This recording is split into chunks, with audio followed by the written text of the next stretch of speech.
अस्सलाम वालेकुम व्यूअर्स, कैसे हैं आप? उम्मीद है कि आप खैरियत से होंगे। आज के इस लेक्चर में हम बहुत ही important spoken English structures discuss कर लेंगे। वो तमाम व्यूअर्स जिन्होंने अभी तक चैनल सब्सक्राइब नहीं किया, आप चैनल सब्सक्राइब करके बेल का आइकन दबा लें ताकि हर नई वीडियो की नोटिफिकेशन है वो आपको आसानी से मिल सके। तो आइए शुरू कर लेते हैं। बिल्कुल शुरुआत से कहने के लिए फ्रॉम स्क्रैच कहते हैं। फ्रॉम स्क्रैच का मतलब ये है कि ऐसा काम जो आप बिल्कुल शुरू से कर लेते हो, मतलब इब्तिदा से कर लेते हैं। अब इसका फार्मूला होगा पहले सेंटेंस, फिर उसके बाद फ्रॉम स्क्रैच आएगा। फ्रॉम स्क्रैच जैसे कि मुझे अंग्रेजी जबान बिल्कुल शुरुआत से सीखना है। मुझे अंग्रेजी जबान बिल्कुल शुरुआत से सीखना है। I have to learn English language from scratch. I have to learn English language from scratch. हमें दोबारा शुरू से शुरू करना पड़ा। हमें दोबारा शुरू से शुरू करना पड़ा। तो ये होगा, देखें, we had to start again from scratch. We had to start again from scratch.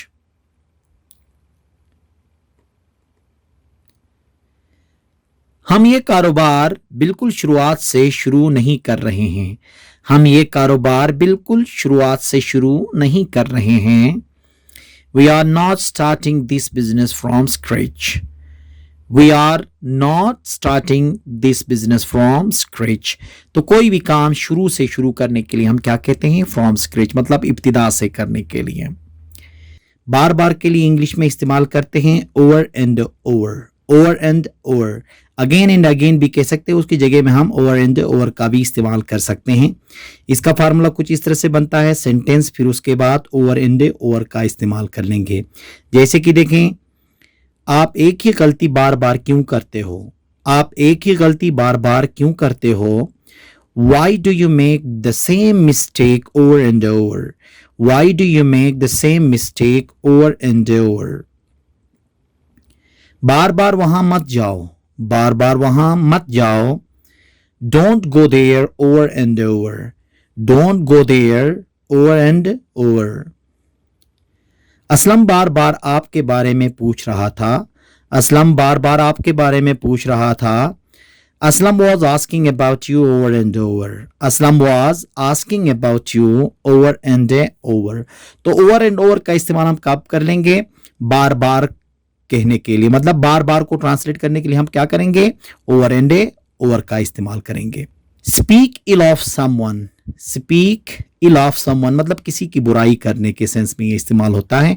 अब इसका फार्मूला क्या होगा? देखें, पहले सब्जेक्ट, फिर उसके बाद हेल्पिंग वर्ब, फिर स्पीक इल ऑफ कहने के बाद आगे समवन, जिसकी भी बुराई हो रही है उसका हमने नाम लेना है। ठीक है, अब ये स्पीक जो है वो हेल्पिंग वर्ब या तो टेंस के हिसाब से अपने आप को क्या करेगा? चेंज करेगा। जैसे कि देखें, कल वो आपके बुराई कर रहा था। कल वो आपकी बुराई कर रहा था। He was speaking ill of you yesterday. He was speaking ill of you yesterday. किसी की बुराई नहीं करो। किसी की बुराई नहीं करो। Don't speak ill of anyone. Don't speak ill of anyone. वो अच्छा आदमी है, वो किसी की बुराई नहीं करता। वो अच्छा आदमी है, वो किसी की भी बुराई नहीं करता। He is a good person. He does not speak ill of anyone. He is a good person. He does not speak ill of anyone. तो speak ill of का इस्तेमाल कब करेंगे? किसी की बुराई करने के लिए। ठीक है, day in day out. day in day out ये इस्तेमाल होता है दिन रात या लगातार के सेंस में भी ये इस्तेमाल कर लेते हैं। इसका फार्मूला ये होगा कि पहले सेंटेंस फिर उसके बाद day in day out। ठीक है, जैसे कि देखें, वो दिन रात सख्त मेहनत करता है। वो दिन रात सख्त मेहनत करता है। He works hard day in day out. He works hard day in day out. आपके भाई को इंजीनियर बनने के लिए दिन रात मेहनत करना चाहिए।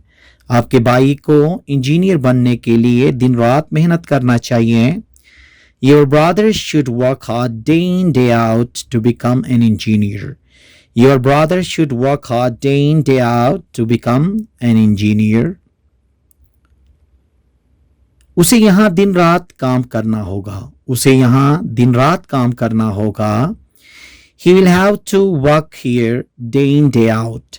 He will have to work here day in day out. तो day in day out का इस्तेमाल कब करेंगे हम? दिन रात के लिए भी या तो लगातार कहने के लिए भी, ठीक है। रन आउट ऑफ इस्तेमाल होता है किसी भी चीज खत्म होना, मतलब किसी भी चीज का खत्म होना, कोई भी चीज खत्म होना। वो कोई चीज में कुछ भी हो सकता है, वो पैसे भी हो सकते हैं, वो फ्यूल भी हो सकता है, वो उस चीज का नाम लेके हमें क्या करना है, उसके खत्म होने के लिए रन आउट ऑफ का इस्तेमाल करना है। और इसका फार्मूला ये होगा कि सब्जेक्ट, फिर उसके बाद हेल्पिंग वर्ब, फिर रन आउट के बाद आगे उस चीज का नाम आएगा। जैसे कि मेरे पास पैसे खत्म हुए हैं, मेरे पास पैसे खत्म हुए हैं। I have run out of money, I have run out of money. मेरा सब्र खत्म हो गया है, मेरा सब्र खत्म हो गया है। I have run out of patience, I have run out of patience.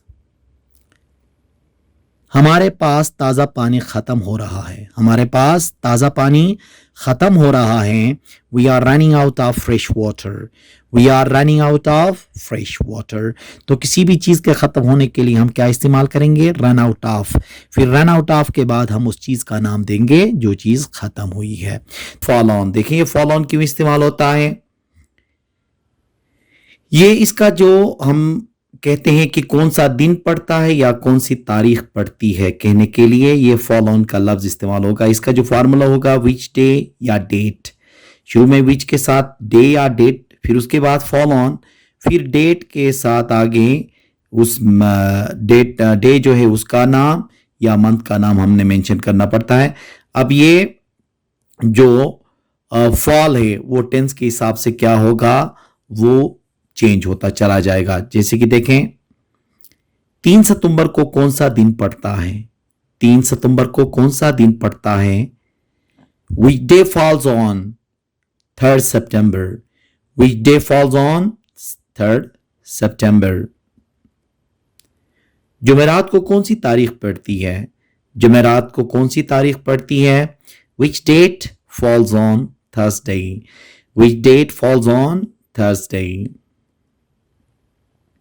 अगले इतवार को कौन सी तारीख पड़ती है, अगले इतवार को कौन सी तारीख पड़ती है। Which date falls on next Sunday, which date falls on next Sunday।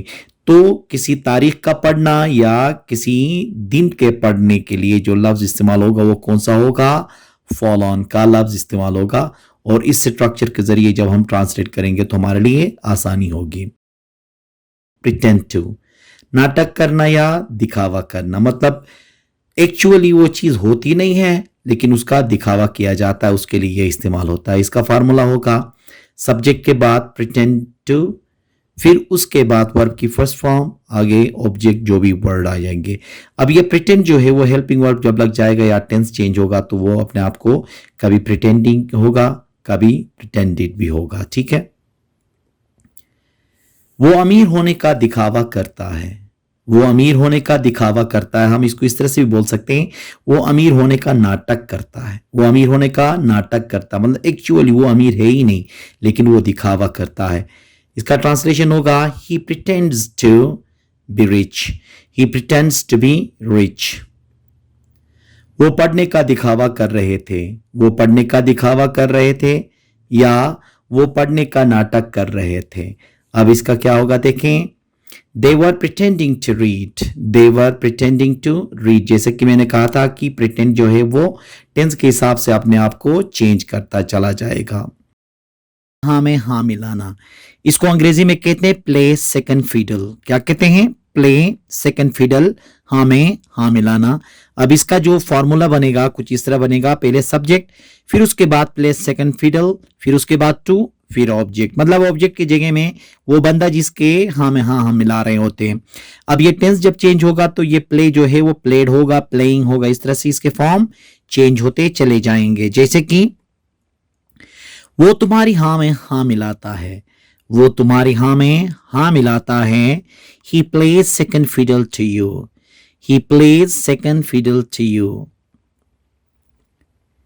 मैं आपके हाँ में हाँ नहीं मिला सकता, मैं आपके हाँ में हाँ नहीं मिला सकता।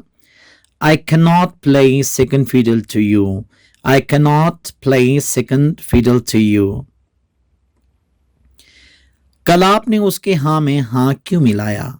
कल आपने उसके हाँ में हाँ क्यों मिलाया? अब देखें ना, ये माजी का है तो फिर यहाँ प्लेड में चला जाएगा, और या अगर इंट्रोगेटिव है तो क्या होगा, यहाँ डिड होके फिर आगे प्ले आएगा।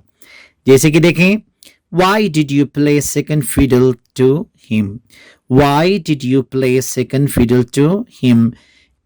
एक बात तो पक्की है कहने के लिए one thing is sure का इस्तेमाल करते हैं। one thing is sure का इस्तेमाल कब करेंगे? जब हम ये कहते हैं कि एक बात तो पक्की है। अब इसका फार्मूला होगा one thing is sure, फिर उसके बाद सेंटेंस आएगा। जैसे कि एक बात तो पक्की है कि वो यहाँ नहीं आएगा। एक बात तो पक्की है कि वो यहाँ नहीं आएगा। One thing is sure, he will not come here. One thing is sure, he will not come here. एक बात तो पक्की है कि वो झूठ नहीं बोलेगा। एक बात तो पक्की है कि वो झूठ नहीं बोलेगा। One thing is sure, he will not tell a lie. One thing is sure, he will not tell a lie. एक बात तो पक्की है कि वो हमसे पहले नहीं आए थे। एक बात तो पक्की है कि वो हमसे पहले नहीं आए थे। One thing is sure, they had not come before us. One thing is sure, they had not come before us. तो एक बात पक्की है कहने के लिए अंग्रेजी में हम क्या बोलेंगे? One thing is sure का इस्तेमाल करेंगे। सही वक्त पर या आइन वक्त पर कहने के लिए इंग्लिश में in the nick of time का फ्रेज इस्तेमाल होता है, in the nick of time. अब इसका जो फार्मूला बनेगा देखें, पहले सेंटेंस फिर उसके बाद in the nick of time. अब ये सेंटेंस किसी भी टेंस का हो सकता है, वो पास्ट का भी हो सकता है, वो फ्यूचर का भी हो सकता है, वो प्रेजेंट का भी हो सकता है। जैसे कि देखें, वो सही वक्त पर नहीं पहुंच सका। वो सही वक्त पर नहीं पहुंच सका। He could not reach in the nick of time. He could not reach in the nick of time. उसने आइन वक्त पर फैसला किया।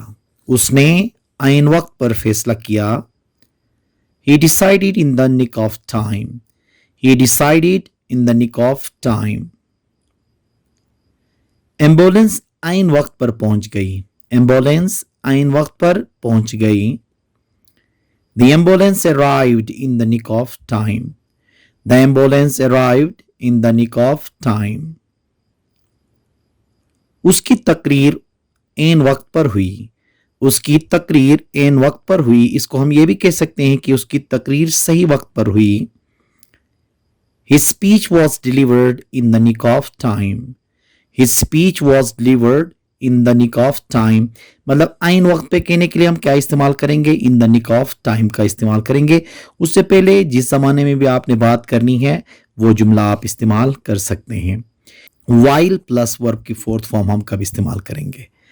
वाइल प्लस फोर्थ फॉर्म हमेशा दो काम एक ही टाइम पे होने को जाहिर करते हैं। जैसे कि हमने सेंटेंस में पढ़ा था कि रोते रोते, पढ़ते पढ़ते, भागते भागते, खाते खाते, ठीक है। तो ऐसे जो सेंटेंसेस होते हैं उनको इस्तेमाल करने के लिए हम वाइल के साथ वर्ब की फोर्थ फॉर्म इस्तेमाल करते हैं। जैसे कि इसका जो फॉर्मूला बनेगा, पहले वाइल फिर उसके बाद वर्ब की फोर्थ फॉर्म के बाद आप सेंटेंस इस्तेमाल कर सकते हो। यहाँ पे भी सेंटेंस ये होगा कि सब्जेक्ट के बाद वर्ब ऑब्जेक्ट जो इस्तेमाल होंगे वो माजी के हिसाब से माजी के होंगे। मतलब टेंस जो भी आप इस्तेमाल करें, सेंटेंस आप उसी का इस्तेमाल कर सकते हैं। जैसे कि देखें, पढ़ते पढ़ते वो सो गया। अब देखें ना, एक दफा पढ़ने की बात नहीं हो रही यहाँ पे। पढ़ते पढ़ते सो गया का मतलब है वो पढ़ भी रहा था और सो भी रहा था। मतलब एक काम जैसे ही खत्म हो गया तो दूसरा काम हो गया। अब देखें, while studying he slept. While studying he slept. भागते भागते वो गिर गया। भागते भागते वो गिर गया। While running he fell down. While running he fell down. बच्चा रोते रोते सो गया। बच्चा रोते रोते सो गया। While weeping the child slept. While weeping the child slept.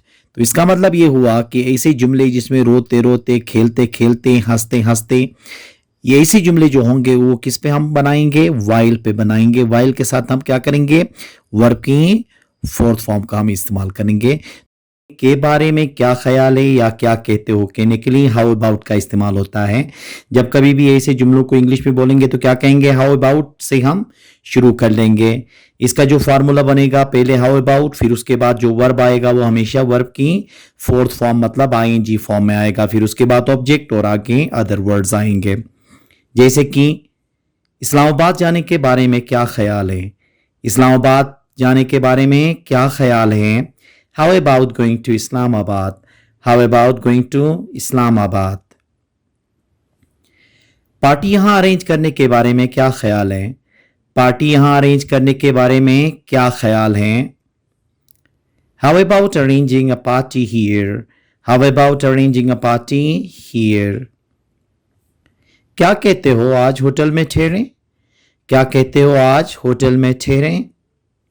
How about staying in hotel today? How about staying in hotel today? क्या ख्याल है अगले महीने एकेडमी में दाखिला लें, क्या ख्याल है अगले महीने एकेडमी में दाखिला लें। How about taking admission in academy next month? How about taking admission in academy next month?